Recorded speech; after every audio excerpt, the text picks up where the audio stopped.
There's an epidemic going around, and that is black women are losing edges and no one is talking about it. I don't know if it's just me, but whenever I'm scrolling through social media like TikTok, Instagram, and the rest of them, I am noticing a trend, and that is black women have no edges. Like, our edges are thinning out and we're all acting like it's normal. In fact, in good faith, I'm gonna start with myself. That same thing happened to me, and that's what made me realize that it's happened to every other person, but somehow we're just ignoring the issue. So how did I lose all my edges? I'll tell you guys how. So I made a hairstyle that ripped all my edges out. I'm gonna insert it somewhere here. And the funny thing is, I remember clearly telling my stylist to not touch my edges. I remember telling her, like, I don't mind if my edges look rough, just leave them alone. And she was like, no, I have this new technique, it's gonna preserve your edges, don't worry about it. And guess what? She was lying. There was no new technique, and that hairstyle ripped my edges out. And mind you, it's been years now, and for some reason my hair just refused to grow. And this is a trend I'm noticing more in black women. We making the protective styles, and somehow those styles are not protecting the edges. Let's start with the number one culprit of this whole issue: protective hairstyles. When I started making my research on why I was losing my edges, that's when I discovered that most of these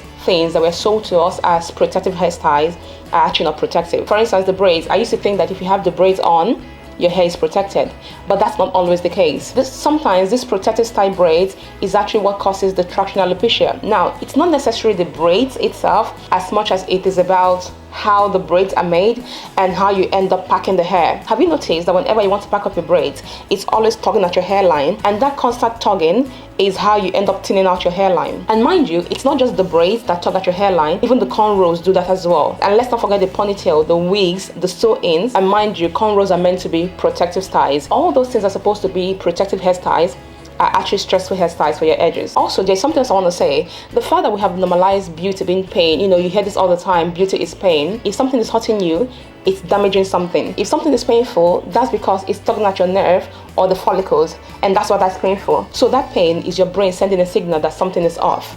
But somehow we have come to normalize braids being painful. Thus, why we always end up losing the hairline. Let's talk about the next culprit, the lace fronts and the glue culture. This one got me as well. Do you see all that gluing, all that freezing and melting? Yeah, it's doing something to your edges. And let's not forget pushing the hairline back for the wig to lay flat. Yes, it's all damaging your edges. And then no one talks about what happens after the install comes off. Funny enough, social media has been an eye-opener to me how people don't care so much about their hairline as much as they care about the wig. I've literally seen people rip off their hairline while they're ripping off a wig. The truth is, we sacrifice our hairline for a more laid look. Now, I'm not trying to say that wigs and installs are bad. All I'm trying to say is we tend to take care of wigs more than we take care of our own hair. Speaking of the wigs, I don't think it's fair to just blame people for having wigs as much as I should also blame the culture that pushes wig as something that we need to have or we need to wear. Unfortunately, we live in a world that doesn't celebrate our natural hair. They try to convince us that the hair that grows out of our scalp is not good enough. So I can see why people care more about the wigs than they care about their own hair. But the thing is, we are all adults, and at some point you have to take responsibility for how you choose to live your life. Even if society tries to convince you that your hair is not good enough and you need the wigs to look presentable, at some point you also have to take responsibility for believing that. Like I said, I'm not trying to demonize wigs, but as much as we take care of our wigs, can we try to put the same effort into taking care of our own hair as well? The next point is relaxers. And for some reason, this is a culprit that I don't see people talking about as much. Relaxers are damaging. Yes, and to some extent, I think the damage from relaxers are almost excused. What I'm talking about is the burning effect that relaxers tend to have. We see that as normal, but do you know that it's not normal for relaxers to burn your scalp? Like I said earlier, if something is causing you pain, it's damaging something. Pain is meant to be a signal to you that something is off, but we've come to normalize relaxers burning, so it's almost like nothing. In fact, sometimes this stylist will tell you that if it's burning, that means the hair is relaxing well. That's not true. A relaxer is not meant to burn your scalp. Relaxers can damage your hair as much as heat does. And that leads me to my next point. These stylists are not innocent.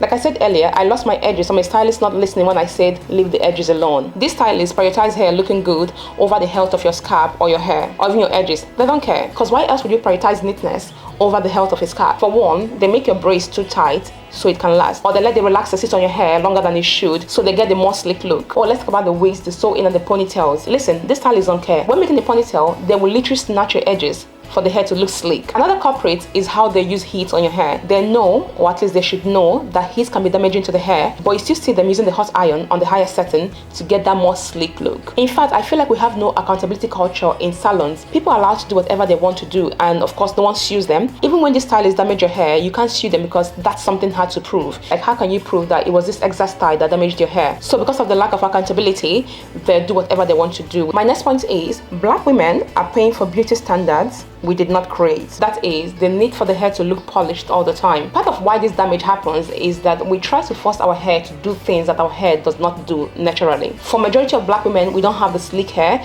we have the beautiful coily hair, but for some reason society decided that the only acceptable hairstyle are the super sleek hair. So now you see, in order for us to fit into that beauty standards, we are having to cause more damage to our hair in order for it to conform to the standards. And if you ask me, I think it's unfair. It's unfair that society can decide what normal looks like and then somehow think it's okay to exclude like a particular set of people out of that equation. So like, if you don't fall into this beauty standard, then you're not beautiful. I know someone might be thinking like, why not just ignore what people think? Like, do you have to care about it? It's easier said than done. At the core of every human is the need to be accepted and loved. So it's no surprise to me that people would do anything to fit into that beauty standard. Even when people say, especially men, how they want their women to look natural, listen to me, they have a particular look in mind. When people say they like natural hair, they are talking about a particular set of natural hair, not all of them. And it's unfortunate that not just the society, but even in the workplace, you see this pushed as well. I've even heard of employers telling their employees to not wear the natural hair to work. And that's why I said that black women are forced to pay for a beauty standard we did not set. Imagine being denied employment just because of how your hair looks, your natural hair. Imagine being denied employment because they don't think you look polished enough. So it's no surprise that people will do anything to fit into that standard. And mind you, beyond the workplace and society, you even see this in families as well. We're the only group of women where our natural hair is considered undone. Even in your family or amongst your friends, if you decide to not make any hair or just like, you know, wear out your natural hair, people end up asking you like, oh, when are you gonna get your hair done? Why do I need to get my hair done? Like, can't I just have my natural hair? And like I said, you only see this among our group. No other group of women face the same problem where their natural hair is considered undone. Next on my list is the headscarf and our edge control dependency. If you're constantly brushing your edges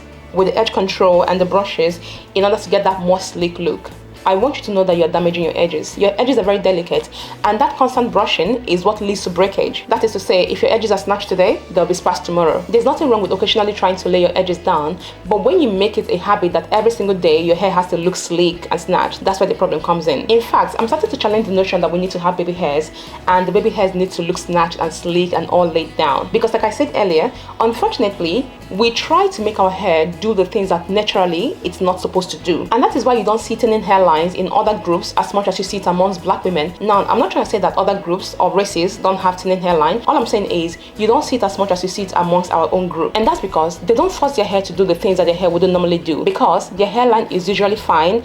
That is the baby hair look that we try to get. So why they don't need to do so much for their hair to look laid, we need to do too much, and that's where the problem comes in. All I'm asking is, why are we forcing our hair to do the things that our hair doesn't do normally? Like, why do we feel the need to fit into this beauty standard, like everything has to be sleek and snatched, if our hair is naturally not that way? We also need to confront this idea that our hair looks rough when it's not laid. Like, who are you to say that the hair looks rough if that's how the hair normally is? All this ties back into what I said earlier, trying to fit into a beauty standard we did not set. And mind you, this is something I still struggle with. Whenever I'm going out, I still feel the need to sleek down my edges. I still feel the need to make it look clean. And of course, that's all part of the problem, because that is you inadvertently saying your normal hair is not clean because it's not sleek. The other culprit we don't talk so much about is health, stress, and hormone. Stress can lead to hair loss. If you have a job or even a man that stresses you, that can cause you to lose your hair, in case you don't know that. Having a man or a job that stresses you can actually cause you to lose your hair. Unfortunately, we also tend to suffer from PCOS. All that hormonal imbalance is also part of why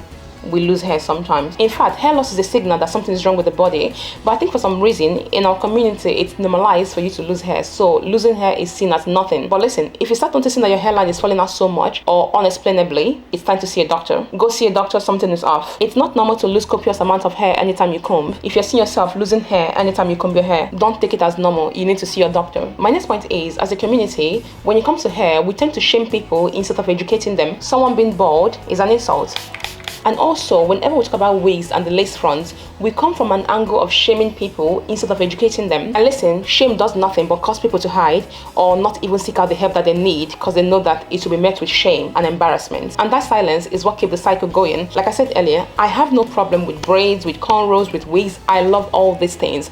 All I'm saying is we need to be educated on how these things affect our hair. And we need to give our hair the same attention we give to the wigs. That's all I'm saying. I'm not trying to say wigs are evil, you should never try them. I'm only trying to say be careful how they affect your hairline. Like, in as much as you like these things, make sure they're not killing your edges. Like, make sure they're not ripping your hair out. So what can we do differently to prevent all this from happening? For one, protective edges might not be as protective as you think. The hairstyles you consider protective might be what's damaging your hair. So before you make any hairstyle, you need to consider how much tension that might be putting on your scalp and edges. The next one is, while installing your lace fronts, don't do them directly on your edges. Come forward a little bit more. Yes, leave the edges alone. Come forward a little bit more. Stop installing lace fronts directly on your edges. And also, speaking of lace fronts, try and take breaks in between installs. You don't have to go back to back to back. Like, give your hairline time to breathe. The next one is, if your hair does not naturally do something, don't try to force your hair by all means to do that thing, because that's how you end up damaging it, trying to force it to do what it doesn't naturally do. Also, I want us to rethink the idea of a hair looking clean. You know, thinking that having baby hairs and super snatched edges